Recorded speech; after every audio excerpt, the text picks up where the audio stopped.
I like to use the analogy where, guys love to basically, we kind of like pump ourselves up. But I'm just using a regular, real life example. Yeah, I mean, when it comes to women, right? We put the best foot forward. The first date, we're opening doors. We're, putting her jacket on her. Forget the door.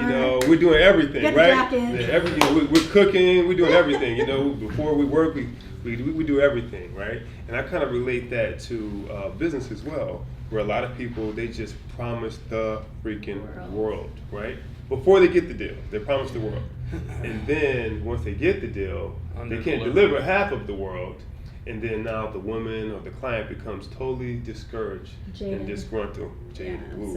Upset. Yeah. You see her face, she's like upset, right? Yeah. Well, how many times have we not walked into a merchant that just is walls up to who knows where because whoever came in before you just completely screwed them over. And that's key, because once you get past that, if you can gain their trust to let them know, because they don't know EC, to be honest with you, they only know you, they're buying you. So if you can basically gain their trust to let them know that you will resolve their problem, it doesn't have to be anything rocket science. It's just basic follow-up and maintenance. That's, to me, I think you can close more deals that way. And I always tell people out there, no matter what industry you're in, if you're trying to, it's so easy to basically take just about any client today, in my opinion, because there's like 3 different things that you need to find out. There's like 3 steps, and one of them is because they're being ignored for the most part. So on Saturday when I took those calls, I was with my parents. I got off the phone and they were, I just said, really all they want is for somebody to answer the phone. I just basically listened to them. Two of them solved their own problem. Mm-hmm. And then I said, you said parents? My parents were with me in the car on Saturday. Okay. So I said, all they really wanted was somebody to answer the phone. Right. And listen to them. And literally, Michelle, oh my God, we have a sale on it. Oh, it's working. Mm-hmm. Oh, thank you for answering the phone. Okay, no problem. Right. Call me if you need anything. It was just a matter of answering the phone. Literally. It's that simple. It was they just wanted somebody to talk to. Right. And if you can't answer the phone, sometimes I'll pick up the phone and say, hey, listen, I'm not available right now, but you can call customer service. Mm-hmm. Right? Mm-hmm. So you're not always going to be available, but when you can, it makes it nice. Right.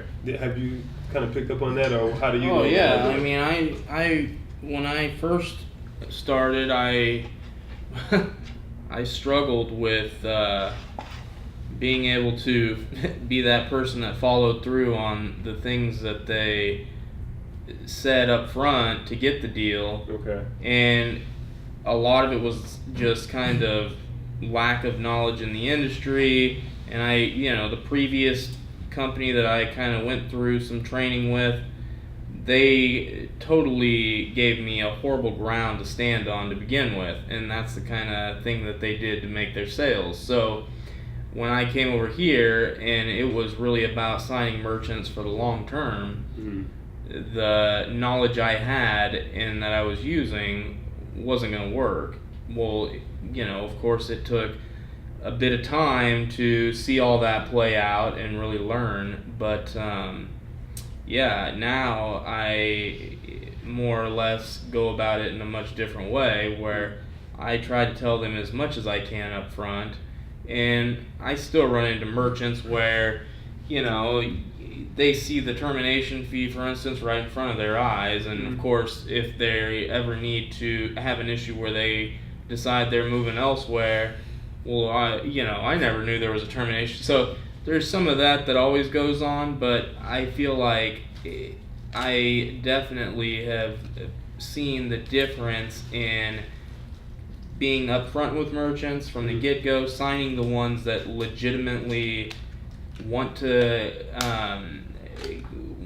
get what you're offering for them, versus the ones that feel like, oh, this is a deal of a lifetime, I'm going to take it even though I'm kind of happy, and then things don't work out the way they thought. Well, they are going to come after you fierce. And that's what I learned early on, where now I feel like I still get accounts that maybe were, I guess happy with their previous company, but they see things that I could bring to the table for them that the other company wasn't. But it's one of those things where just being straightforward with them, that is the way to go. And again, like I said, I was able to go through the hard knocks of learning that directly, so it's no fun.